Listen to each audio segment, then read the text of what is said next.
পঞ্চম শ্রেণীর শিক্ষার্থী বন্ধুরা, তোমাদের ইংলিশ ফর টুডে ক্লাসে সুস্বাগতম। এখন আমরা এই রাইমটি শিখব এবং এর অর্থ শিখব।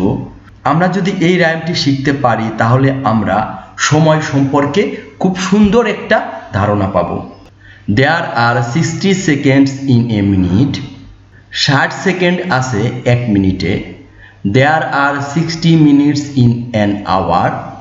60 মিনিট আছে এক ঘন্টায়। আওয়ার মানে ঘন্টা, HOUR, আওয়ার, আওয়ার অর্থ ঘন্টা। দেয়ার আর 24 আওয়ার্স ইন এ ডে। 24 ঘন্টা আছে এক দিনে। এ ডে অর্থ একটি দিন, তাহলে 24 ঘন্টা আছে এক দিনে। দেয়ার আর 7 ডেজ ইন এ উইক। 7 দিন আছে এক সপ্তাহে। WEEK, উইক, উইক অর্থ সপ্তাহ, তাহলে দেয়ার আর 7 ডেজ ইন এ উইক। 7 দিন আছে এক সপ্তাহে। দেয়ার আর 12 months in a year. Month অর্থ মাস, ইয়ার অর্থ বছর। 12 মাস আছে এক বছরে। দেয়ার আর 365 ডেজ ইন এ ইয়ার। 365 দিন আছে এক বছরে। ইয়ার অর্থ বছর, YEAR, ইয়ার অর্থ বছর। দেয়ার আর 360 days in a leap year.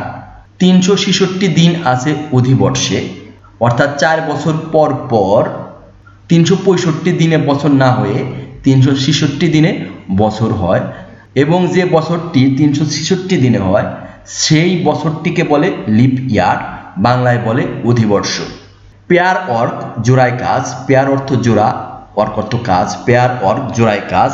Say the days of the week.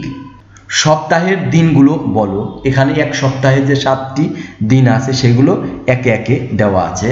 এগুলো হলো Sunday, Thursday, Tuesday, Saturday, Monday, Friday, Wednesday. এগুলো একটু উল্টাপাল্টা করে দেওয়া আছে।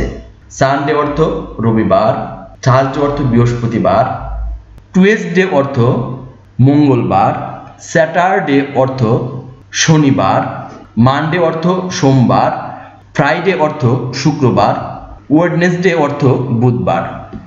শিক্ষার্থী বন্ধুরা, ভিডিওটি কেমন লাগলো? ভিডিওটি ভালো লেগে থাকলে চ্যানেলটি অবশ্যই সাবস্ক্রাইব করবে এবং এরকম আরও ভিডিও পেতে পাশে থাকা বেল বাটনটি ক্লিক করবে। ভিডিওটিতে লাইক দেবে, ভিডিওটি তোমার বন্ধুদের কাছে শেয়ার করবে। সবশেষে ভিডিওটি দেখার জন্য তোমাদের অনেক ধন্যবাদ।